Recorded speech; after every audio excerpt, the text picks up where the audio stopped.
From the Library of Congress in Washington, D.C. Hi, everyone.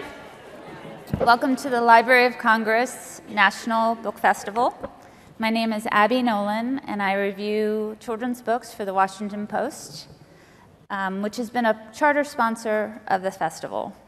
We want to thank the co-chairman of the festival, David Rubenstein, and the many National Book Festival sponsors who have made this event possible. If you would like to help support the festival with a donation, you can find that information in your program. So before we start with the panel discussion about falling in love, or rather books about people falling in love, I want to introduce our three amazing authors. There will be time for questions from the audience, and everyone who asks a question will be filmed for the archives and could appear on a later broadcast. So first, Melissa de la Cruz is the best-selling author of many well-loved novels. These include several series, such as the Blue Blood series, which book list called Fanged and Fabulous, the Isle of the Lost, Descendants series, and the Witches of East End series, as well as standalone novels like Fresh Off the Boat and Something in Between. Melissa's latest book is Alex and Eliza, a love story, which was inspired by her daughter's interest in Elizabeth Schuyler after they saw the musical Hamilton. Melissa was born in the Philippines, moved to San Francisco when she was 12, and now lives with her family in Southern California. Thank you. That's me. Next, we have Nicola Yoon, who grew up in Jamaica and Brooklyn, New York. She has written two best-selling books about teenagers falling in love. The first, Everything, Everything, has won lots of acclaim and has been, as you probably know, made into a movie. Her latest novel is called The Sun Is Also a Star, which follows two New York City high school students, seniors, and mostly takes place in the course of one very eventful day. Nicola lives in Los Angeles with her family.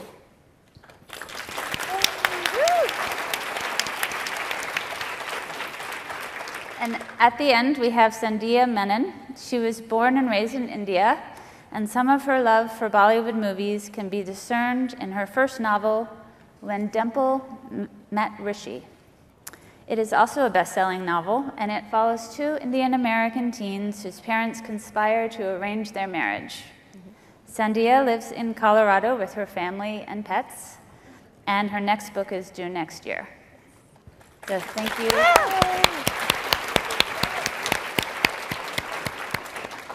So where to begin? I was struck by the fact that all three of the young women in your newest books seem not at all interested in falling in love at the start of their stories. Right. In The Sun Is Also a Star, Natasha is going to be deported that night to Jamaica and is laser focused on finding a lawyer who can help them stay in the United States.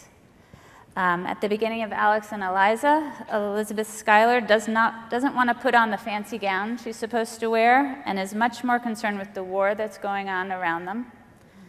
And when Dimple met Rishi, Dimple is obsessed with creating her own app. She wants to help people deal with serious medical issues, wants to make a difference in the world, and here comes this boy to distract her.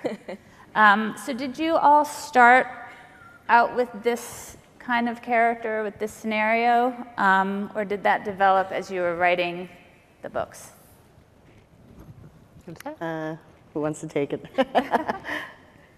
You know, I was really interested in Elizabeth Schuyler as a character, and it was interesting to me that I was interested in her because I'm usually drawn to the more kind of worldly, the more gossipy, the more sophisticated characters. So I was wondering, why wasn't I writing a book about Angelica, who is so much more the kind of character that I write, you know, much more interested in status and, you know, kind of furthering her own kind of vain ambitions, because I love kind of those villainesses. Like, I cheer for the Baroness in Sound of Music, you know, so that's the kind of character I always like.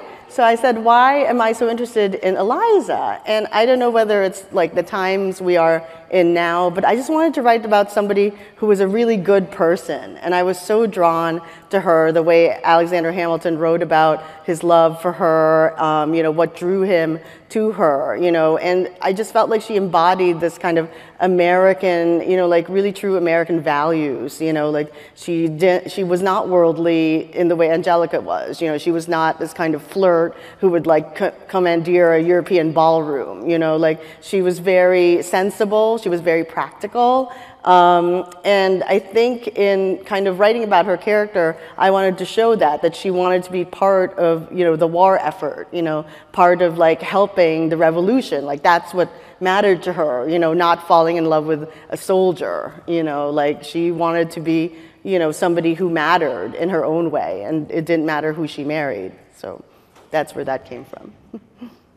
Yeah, I mean, so The Sun Is Also a Star is about a very poetic boy named Daniel who tries to convince Natasha, who's very science-minded, to fall in love with him over the course of 12 hours in New York City. And they only have 12 hours because her family's being deported.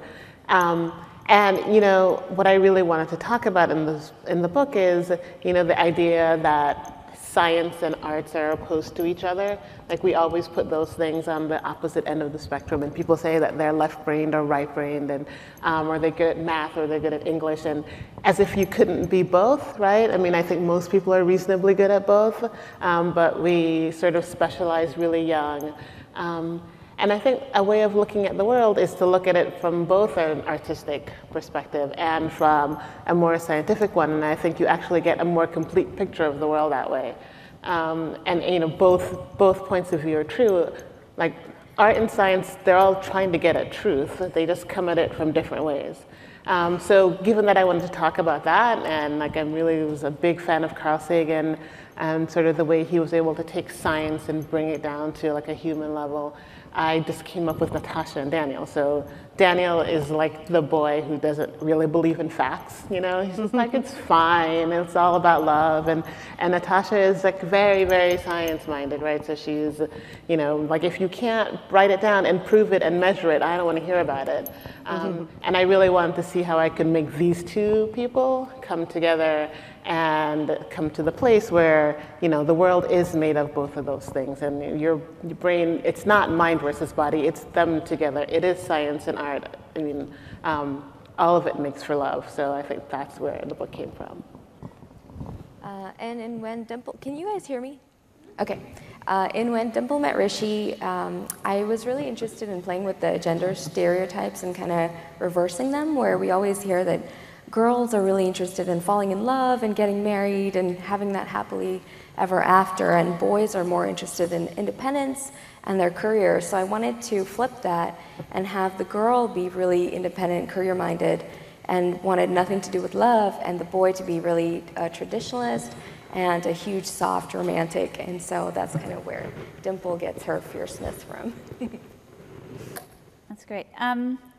To look at the plots of these novels, it seems like you all are getting them to know each other, the two main characters, as they find out what's important to each other and what their sense of humor is, and at the same time, you're putting obstacles in their way.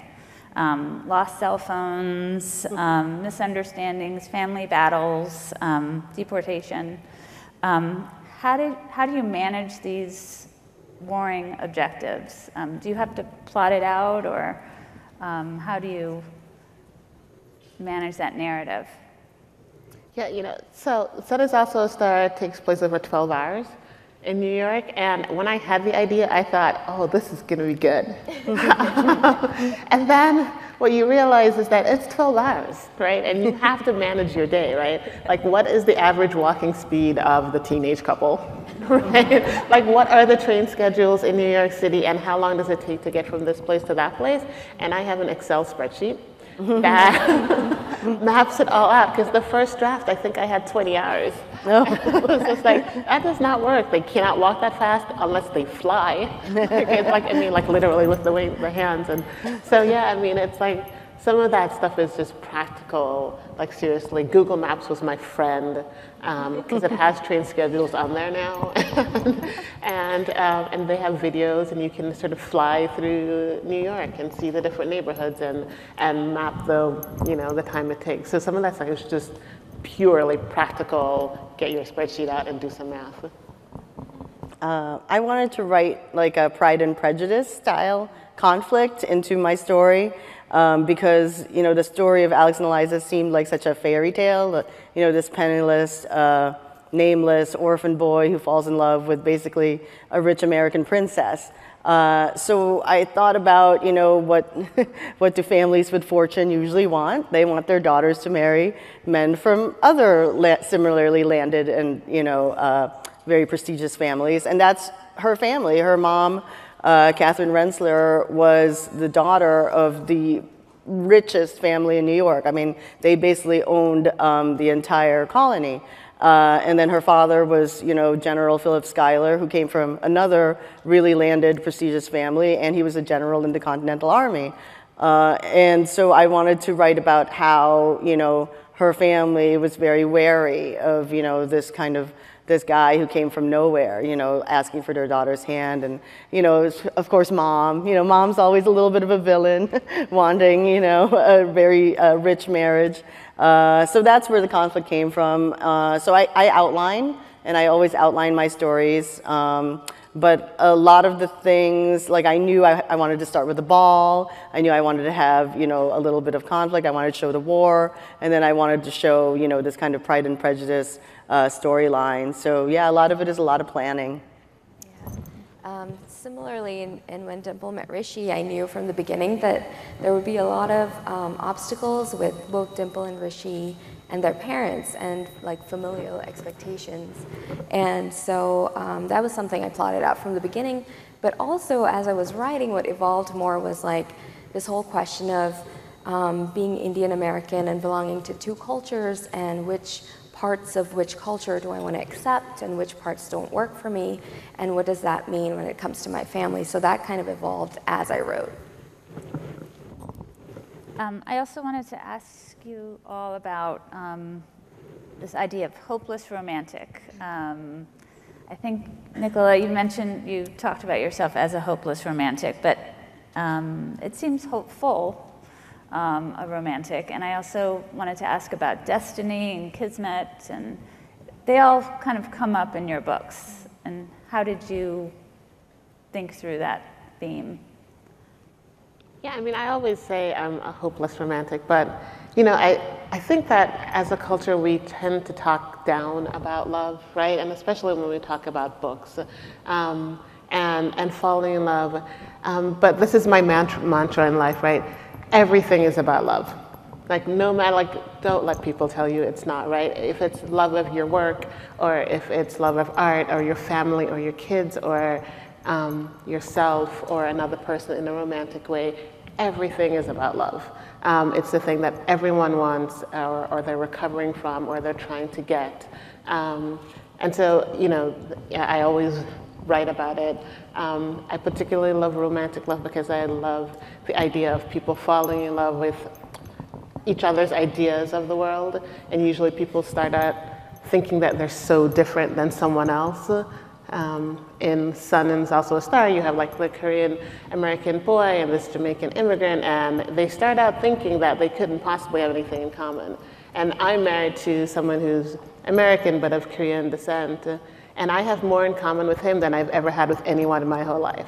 And like that includes my Jamaican parents, right? So I think we tend to think these things that we're so far apart, and we talk down about love, but it is the thing that makes the world go round. And I don't care if anyone thinks that's cheesy. I'm a total goober about it, but it is the thing that makes the world go round. And so that is why I write about it all the time. I also believe in the power of love. Like, I think that looking down on romance is pretty common, and also like first love or teen romance, like people are like, oh, that'll never last. And I ended up marrying my high school sweetheart, so I think I'm like, especially, you know, I take offense to that because it does work out sometimes. But I love this idea of like kismet, and that comes up a lot in When Dimple Met Rishi, and just the idea of like two people who on the surface seem to be poles apart, but they come together and they find, you know, something in common because they're just meant to be, and I love that idea. So that was something I just love to write about. Yeah, no, it was interesting what you said about how people kind of denigrate love. Like even in the book, there's one scene, and it's interesting as I was looking at kind of internet reactions to the book, you know, they said, oh, that could never happen. You know, Alexander Hamilton is a love-struck guy. Oh, please. You know, especially that scene, it's so cheesy. And the scene is when he spends an entire night with Eliza, and he comes back to the fort, and he can't remember the password. Like, he just can't remember it because he was so in love. He was like in the cloud, and, you know, he just couldn't remember the password to get back into the fort. And that's a real story. Like, that actually happened. And finally, the young soldier, you know, like, took pity on him. Like, he knew it was, you know, Colonel Hamilton. He was like, yeah, get in, you know. But, you know, that was a real story. And I think that kind of, that's what made me interested in the story. Like, that somebody that we saw as this genius, this founding father, the Secretary of the Treasury, you know, wrote the Federalist Papers. He was a guy in love once. And the other reason that I wrote the story was because even though they didn't have a perfect marriage, you know, we all know he cheated on her. As my daughter says, is the sequel Alex and Eliza and Maria? And I'm like, no, no, no, no, no. You know, but because she forgave him, you know, and the fact that she died wearing, he wrote her a poem when they were courting, and she put it in a necklace, and she died buried with that necklace. And she was the one who carried on his legacy, who made sure we know about him. And I think because of her love for him, I felt like I could write about them, that it was still a love that was worthy of writing about. Because the other thing that people talk about is like, oh, he was, you know, an adulterer, he was unfaithful. And I was like, well, why does that take away from this great love that they have? I mean, he was flawed, you know, he was human, and he made a mistake. But, you know, she forgave him, and they, you know, died together. And I just thought it just made me, you know, kind of think about what kinds of love there are. And that, to me, was just so great to have that kind of love, to be able to forgive someone. So we're all hopeless romantics here. I was also impressed by the fact that all three books take the perspective of both parties, both of the female and the male. And I was wondering if that was something that you set out to do, all of you, or if that just seemed like the way to go at some point.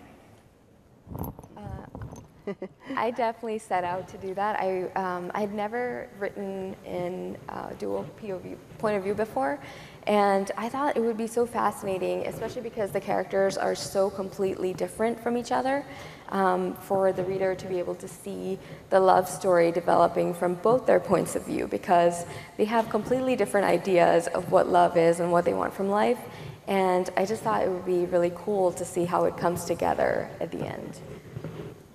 Yeah, I mean, definitely very similar.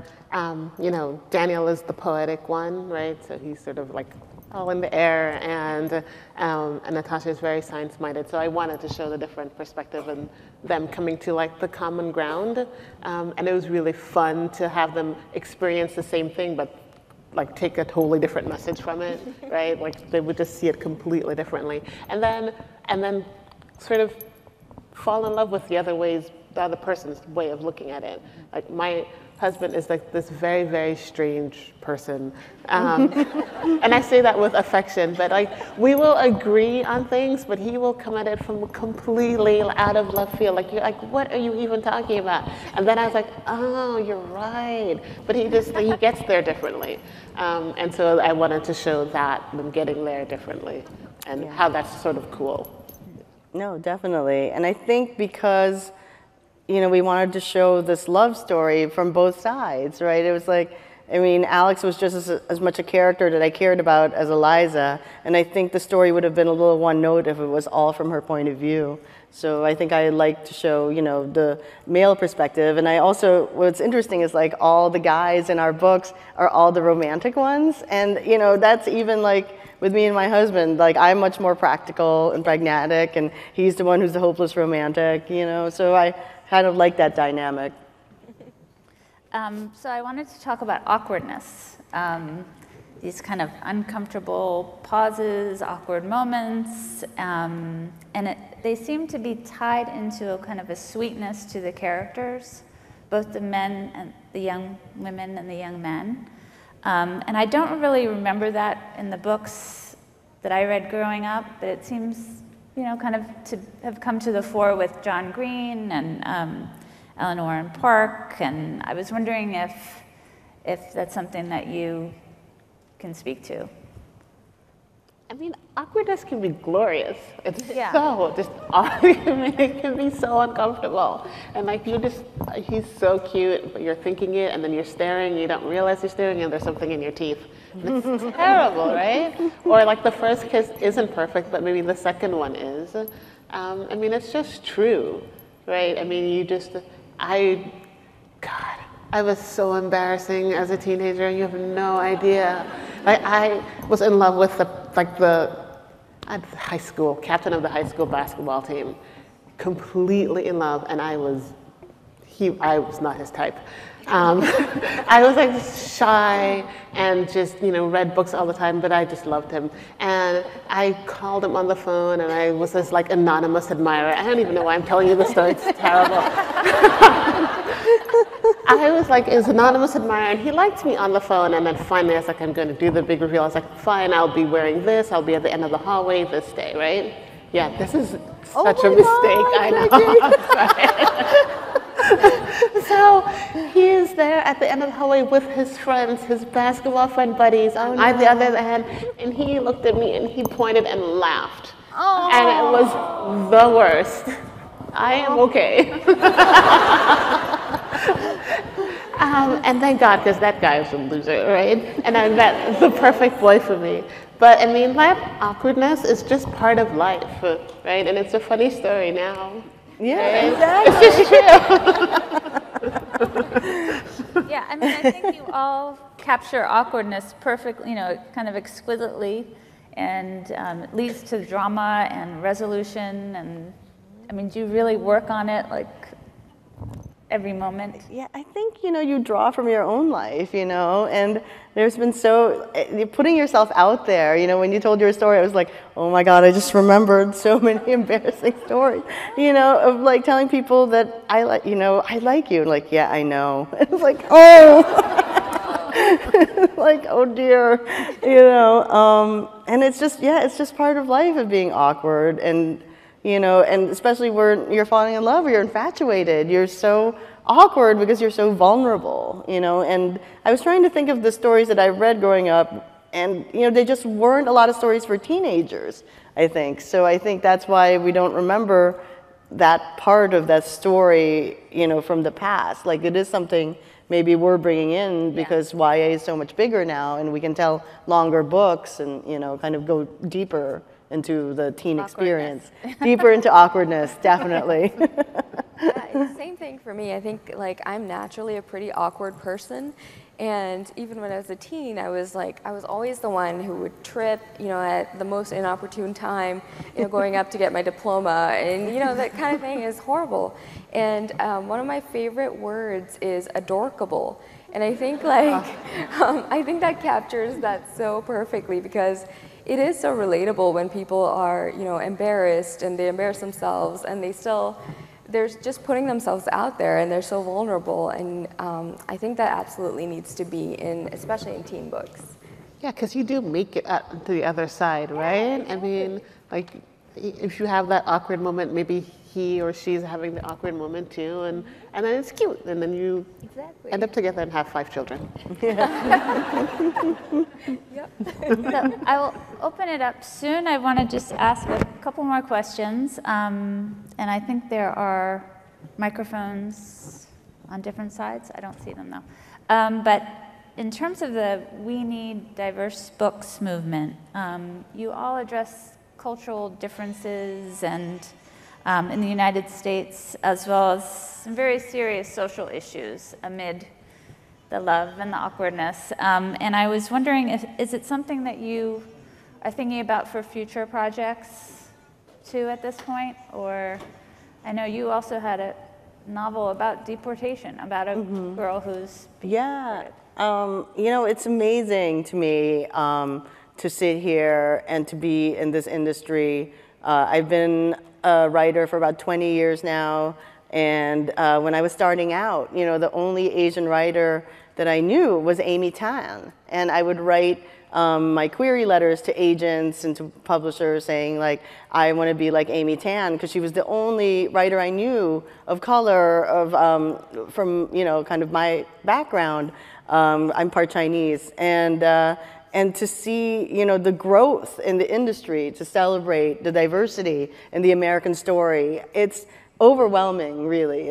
I'm so happy that we've made so many strides. I'm hoping we make more. You know, there's always more to do. But yeah, I mean, I started out writing about, you know, I started with a book called The Au Pairs, and it was with a company called Alloy, and they were a company that made Sweet Valley High, which was one of my favorite book series growing up. And I was like, oh my God, I'm writing Sweet Valley High, but for a new generation. And I always was trying to put in, you know, at least one character who wasn't just a white Anglo-Saxon, you know. And so I had my Brazilian nanny, and I was like, okay, so, you know, we'll go from there, you know. So it's, and to write, and I was actually approached to write a novel about an undocumented immigrant teenager. It's called Something in Between, and it's about a Filipino girl who discovers that her family is here illegally. And I actually didn't even want to write it because it's so, it just reminded me of being vulnerable. My family came here in 1985, and my parents got their green card, and we were here legally, but back then there was no law for the adult children, almost like the Dreamers, basically, who were brought here as minors. So my sister and I were over the age of 21 when my family got their green cards, and there was nothing, there was no law that covered us, even though we were brought here legally. And so our lawyer said, just wait, you know, you're just gonna have to wait. And I waited. I was 40 when I got my green card, and I was brought here when I was 13. It was so crazy to me. So I didn't want to revisit those feelings of feeling vulnerable, feeling like I wasn't quite American on paper. But I was glad that I did it, and I was glad I wrote the book. So, and I was glad that they asked for it, basically. So. Yeah, I mean, so this is like a topic I will talk about forever, but yeah, and when I was growing up, I didn't see girls that looked like me in books, right? There were just not that many of us. And, you know, The Bluest Eye by Toni Morrison, I think, is the first time that I saw a girl that looked like me, and I didn't really know that you could write stories with like a black girl main character. And then one of the movies that I love the most is Harold and Kumar. Right, this is like, that was a life-changing movie for me because it was basically my college experience, right? So it's just these goofy kids who were not stereotypes at all, who they just got to hang out and be silly and have all the same hopes and dreams as everyone else, and be sort of dorky in the same way, and you know, and want better things in the same way. So I mean, when I write books now, I mean, I write it against the stereotypes. I write the people I know. We live in a diverse world. The job of writers is to tell the truth, and that is just the truth, right? We live in a diverse world. The world is better and more beautiful because it's diverse. So, I mean, those are the stories I will always tell, and I didn't want my little girl to grow up not seeing herself in books, and so when I wrote Everything, Everything, I made the main character look like her. And one of the best things that happened was when I went to the movie set and I took my little girl and she met Amanda, and literally the first thing she said to me is like, oh, she looks just like me. Oh. I mean, and I just cried, right? I cried a lot on that movie set, let me tell you, because there was like a lot of moments like that. But, you know, now now my little girl knows, like, she gets to be the hero of a story, right? And everyone deserves that. Like, everyone should be able to see themselves as the hero and slay the dragon and get the girl or the boy and, you know, be the main character. So that is my whole deal. Yeah. Same as them, I plan to keep writing a lot more diverse stories. I think one of the big things for me too, I have kids as well, and my daughter is 8. She recently came home and said that she'd drawn a brown princess, and her friend told her princesses can only be white. And so I think I had to have that conversation, and Nicola recently wrote an article, a very similar topic, about princesses need to be so many different colors, and it's 2017, and we're still having these conversations. And the only way to stop having those conversations is to make sure kids are seeing themselves, all different kinds of kids are seeing themselves on book covers and TV shows and storybooks. And so that's why I'm so passionate about it, just like these ladies, and like I don't plan to stop, so.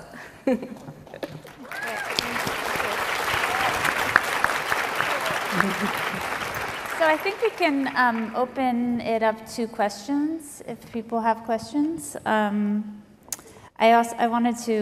forgot to mention that everyone will be signing books on the lower level between 2 and 3, 2 p.m. and 3 p.m. So I can't really see very well, but do you want to start? How do you know when a book idea is a good one?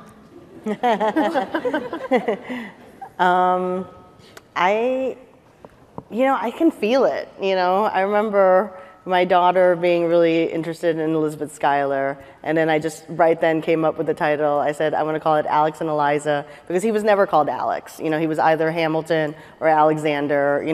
Alex is such a casual, he was not an Alex, but Alex was my character, based on this historical figure. And I thought by calling it Alex and Eliza, I was really kind of staking my fictional claim on this story. And, I just thought, oh my God, this one, I kind of knew. And although I didn't know it would be this successful. We were hoping for one good week, so you never know. I keep an ideas notebook, and I write everything down, and then the ones I keep going back to over and over and like fleshing out a little bit are the ones I tend to write, like either a short story about, or I tend to write really short fiction too, like short stories. So that's how I know. Like the ones I keep going back to and thinking about, like a lot of them fade away, and I just like, oh, that was just a cool idea for that moment. But the ones that stick to are the ones that become books. Yeah, same for me. I have an ideas folder on my computer, and it usually it's just one line, but then if I transfer it to an actual notebook and start writing more about the characters, then I know there's something there. Thank you. Thank you. On this side? Hi, so I was just wondering, you're in like a very competitive genre, of course, YA has become so fleshed out. How do you write in like nuanced and new ways and unique ways about such like a common phenomenon, love? Like everyone wants to read about something that they feel like only they've felt. How do you create that feeling in your works? Oh. I mean, that's a great question. I can't remember who said this, so I'm not even going to try, but like fiction is about making the familiar strange, right? Or making it feel, making it feel like you're the one that's first ever felt this. And all love is very specific, right? And you fall in love with someone who's kind, but everyone's kind in different ways, and you fall in love with the particular way that person is kind. And I think it's about the specificity, right? So like, for me, when I'm writing two characters, that they're not falling in love with generic, and it's not falling in love, right? They like that person because they smile that certain way, or they're goofy in this way. And I mean, just the idea of what is sexy, right? Like we're all gonna find 3 different, also, although Jason Momoa, I feel like is universal, right? I'm just having this conversation with someone, The Rock versus Jason Momoa, and I'm like, Jason Momoa. I'm like, sorry. But yeah, I think it's about specificity, and I think that's what makes the difference. Yeah, no, I mean, it's interesting that you said it was a competitive genre. So basically, like, how do you stand out? And, while it is competitive, writing itself is not competitive, and art is not competitive, so the market is competitive, but, it's just really you and the book. And, I think we all write, for ourselves. I mean, I think that people make the mistake of writing for an audience or this kind of amorphous group of readers. Like, I write to entertain myself. So if I don't like it and I'm not laughing or I'm not swooning, who is? So I only care about my first reader, which is me. So all these books are for me. I'm glad you like them too, but. And do you write for your younger self or always for yourself now? I think I still am my younger self. I so remember, like, everybody I have a grudge against, like, it's been 30 years. Like, I remember. And they come and see me on Facebook. I'm like, really? Because I remember at lunch. No. I believe you. I believe that you do not want to mess with Melissa. Oh, no. I will come later, Thank you. I was wondering, like, a lot of people have like a favorite tool they like to use when they're writing, like Spotify or Excel or Google Maps. So I was wondering, what's yours? I love Scrivener. It's a writing software that you can install, and like it has these little, I guess they're like fake index cards that you can move around on a cork board, and there are different folders for like research and character building and world building and all that stuff, and it keeps me really nice and organized, so I love that one. So I write by hand into moleskin notebooks. I guess my tool is I get up at 4 a.m.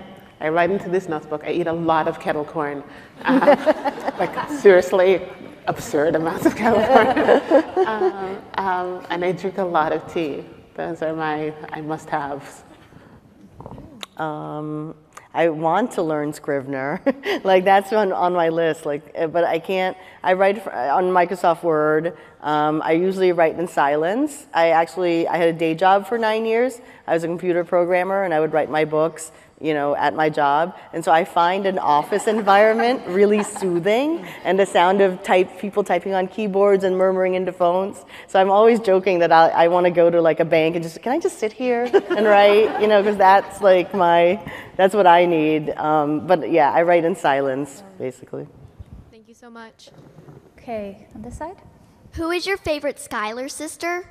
Oh, Eliza, of course.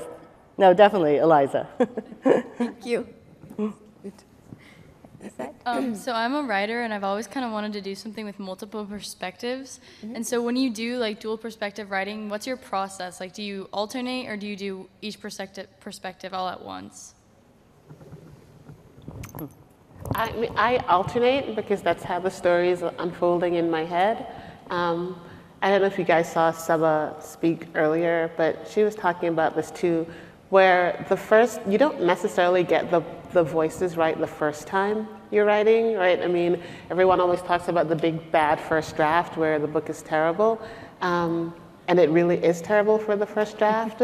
But, like voice can come in later, right? You can just have their stories going, like the mechanics, the plot, just what is actually the story, and then put the voices in later. For me, I do practical things like in Everything, Ali doesn't believe in grammar, right? I mean, he never met a capital letter that he liked or a punctuation mark, right? So that was a really good way for me just to get into his head because he just never used punctuation. Whereas Maddie was like very grammatically correct. So like physically changing the text for me helped me get into their head. And similarly in Sunstar, Daniel would write poetry, and Natasha would write down scientific facts. And so that helped me get into their head. So just practical things is a good way to trick yourself in how to get into someone's head. I like to plot out the characters' arcs first, so I get to know them really well before I start even like writing. And then I don't think about like, oh, I need to switch.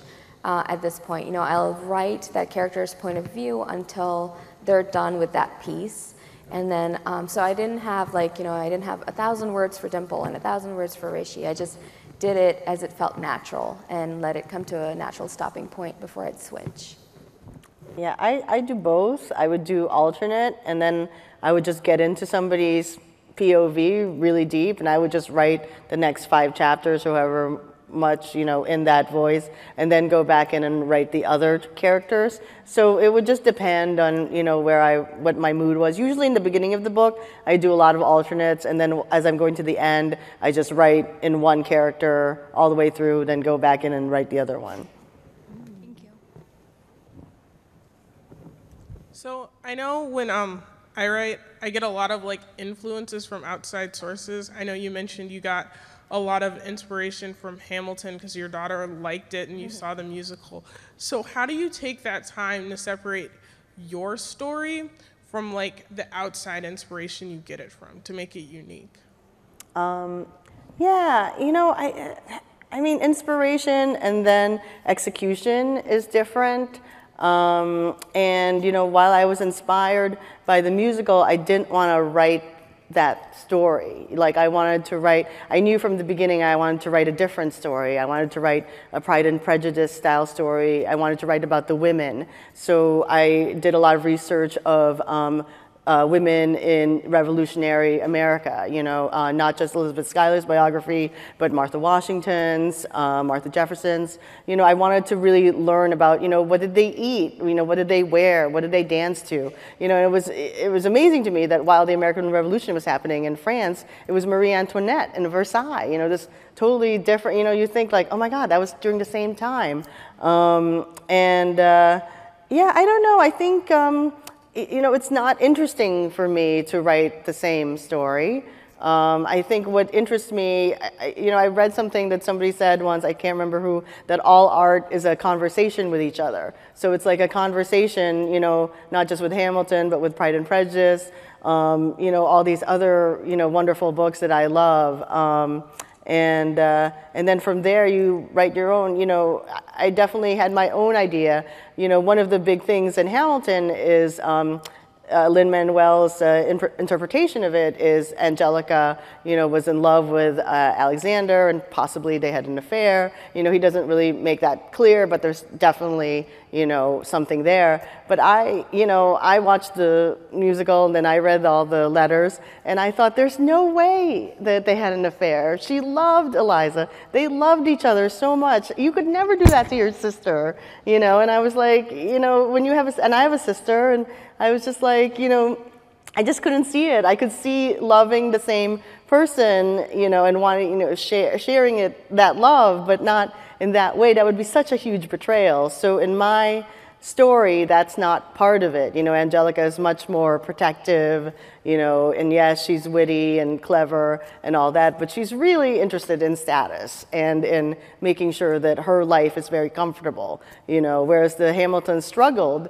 all the time. I mean, he wasn't a landowner. I mean, they lived on their salary, and whatever she got from her rich family, it was not enough to support their lifestyle. Even when he died, they were in debt, and she had to, the government, help them, with their life, basically. She was like, you kind of owe us. So, so that was really interesting. I also like that he was always in debt as a writer. I was like, he's a real writer, always in debt. So are you worrying about copying something because you're inspired by it? Is that where your question is coming from? I kind of just want to make it my own. It's not like copying it. Right. I feel like at some points it's too close to where it comes right. from. Yeah. I just want to make it my own. Right. So I mean, I think that is when I was a new writer too, I would absolutely copy things. Not intentionally, right? But I would get inspired so much. I would fall in love with that writing so much that I would imitate that style. Sometimes unconsciously and sometimes, quite deliberately. And that is okay. Yeah. That is how you learn, right? Because the fact is you're never going to write, if Hemingway's your thing, you're never going to write exactly like Hemingway, but you can learn a lot by, just immersing yourself in it and trying. That is a way of finding your own voice. So, I mean, like my baby writer self copied everything, and I learned a ton. And now I write the way I write, which is definitely me. But I learned that by reading a lot and by like absolutely imitating for a long time. Yeah. So it's okay. Yeah, me too. I used to write these embarrassing stories that were exactly like Sophie Kinsella. Like, I mean, you wouldn't be able to tell the difference. And because I love her book so much, and that was okay. And I decided this is going to be like fan fiction, right? It's okay. And so I did a few books like that, and then eventually I kind of grew out of it and started doing it my own way. And I think you'll get there too.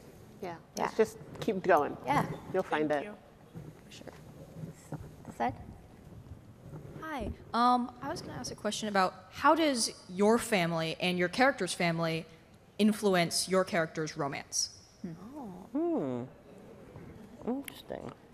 I mean, mine is pretty direct. Like, I am for sure in love with my husband. Like, I think he's the coolest thing on, like, you know, he's just the best boy on earth. So, like, a lot of our conversations are in my books. Like, Ali hates the ocean. He's terrified of it. My husband grew up in Southern California and is terrified of the ocean. Like, seriously, like there's an entire conversation in the book that is probably verbatim from our conversations. Because my characters fall in love just by talking. It's not so much the physical, although there's a lot of kissing, but they really like each other's brains. And so a lot of that is in my books, talking. Yeah, you're all in love with our husbands, sadly. I mean, you know, and you write what you know, and like you said, like that conversations are verbatim. Totally, you know, I totally steal from our life and I put it into books, and I like, you know, I mean, he's the guy I know the most. You know, I know him so well, so. You know, a lot of my male protagonists are based on certain aspects of his character and the way he reacts to things. You know, you can tell him, he knows. It's like, it's all about me. But, you know, but funny, my family, though, because I've written 2 books about Filipino families. I have a book called Fresh Off the Boat, which was based on our immigration story. It's about a family that moves from the Philippines. I wanted to set it in the 80s, but they said no, so it's set in the current time. And my daughter read it, and you know, she wanted to know who all the characters were. And the only people who are not in my books, my mom and my dad are in that book, but I changed the siblings because my siblings were like, never ever write about us, never. So they are not in anywhere, you know, because they know what writers do, so they don't want any part of that, and I had to respect that. Yeah, same for me. I love the idea of like selfless love. I think my husband is really good at that, like just putting my needs over his and just thoughtfully doing these things. And I love that. And so in my books, I am, you know, this one and in the future ones, I always like to have scenes where somebody does something really nice for the person they love, and the person they love doesn't necessarily know about it, but it's just like a very generous and sweet thing. So, yeah. Thank you. Great. Said? Hi. So as an aspiring writer, I always have like one scene that I really, really want to write. And how do you build up to that in romance? Because I know romance is a lot of little things that build up to like a climax. How do you build that? That is a great question. I like this idea of candy bar scenes, and I get this from a writer called Holly Lyle. But she talks about candy bar scenes, which are just like you brainstorm these scenes that you're really excited to write. And it doesn't have to be the huge ultimate climactic scene. It can be just little things along the way that you feel would be fun, just fun to write as a writer, you know? And so those are the ones that I plot first. And that gets me really excited. And usually I'll start to see a pattern form, like, oh, this is how this book is going to play out, or the love story is going to play out, you know? And so that's what I like to do. Yeah. Yeah, I mean, I think it's a couple of the questions have sort of led me to think that you have to absolutely keep in mind that books are made in revision, right? They are really not made in the first draft. I was talking to my friend Saba the other night, and we're both suffering through our books. And I said, like, we have careers because we're good at revision. that is, like, I mean, it's true, right? I don't have a career because I'm good at first drafting, because I am not good at it. And honestly, most writers are not good at it, right? You're just telling yourself the story. So that scene that you want to build toward, it might be the third revision that you've built towards it correctly, right? It doesn't happen on the first draft. You're telling yourself the story in the first draft. It's supposed to be terrible. It is terrible. Suffer through it. Call your friends, have them give you chocolate, and then be good at revision, because that's the job, actually, is to be good at revision. Yeah. Thank you. In The Sun is Also a Star, why did you decide to create the character Irene? You know, people love Irene. Like, she comes up a lot. I love Irene. So I can't, it's a hard question to answer because I don't want to spoil what happens to Irene. But I will say that one of the things I really wanted to talk about in the book is we, like, as a society, live these very big lives that get very full. You know, your kids have to go to school and they have to have lunch and you have to have a job, and you're on the subway and that person across the way looks different from you and you think you have nothing in common with them. And we have these big, very, very busy lives. And we don't find ways to connect a lot, and we think that we're really so different, but it isn't true, right? Like, that person next to you or that stranger that you think is so different than you has the same sort of impulses and dreams. You have more in common than you think you do. And one of the things I wanted to say with this book is that if we could all, like, just take a breath and see each other and maybe talk to each other and be a little bit kind, we would get to know that we have more in common than we don't. And so that's where Irene is from. Like, Irene seems like a passing character, but a kind word saves her. Right? And I think that that is true, that we can do that for each other, for strangers, every day. You can just have a kind word, nice tie, thank you, please, and hold the door. And you can change someone's whole day and their whole life. Thank you. We have time for, I think, one more question. Nicola, my book club kids love you. They will die that I'm here getting to speak. Thank you. Thank you so much. Thank you. And my question is, what kind of research did you do for The Sun is Also a Star? Let's see, what's in that book? Immigration. I read a lot of immigration documents, which is not exciting. I will tell you, it's very boring. But, you know, one of the main characters is Korean American. And so I'm married to someone who's Korean American. So a lot of that I know just because we've been married for 15 years. But, you know, I actually had my Korean American friends read the book too. So I had people read it to make sure I didn't get things wrong about, like, sort of the Korean American experience. But also just, like, basic things like, would you have that for breakfast if you were a Korean immigrant? You know, like, so I did research in that way and made sure that there weren't terrible stereotypes in the book. So that's probably the biggest part of the research I did for that book, is, like, trying to get the sort of Korean American experience right. Thank you so much. Thank you. Well, thank you so much for coming, and thank you so much for talking about your books and love. And thank you, guys. Thank you, guys. This has been a presentation of the Library of Congress. Visit us at loc.gov.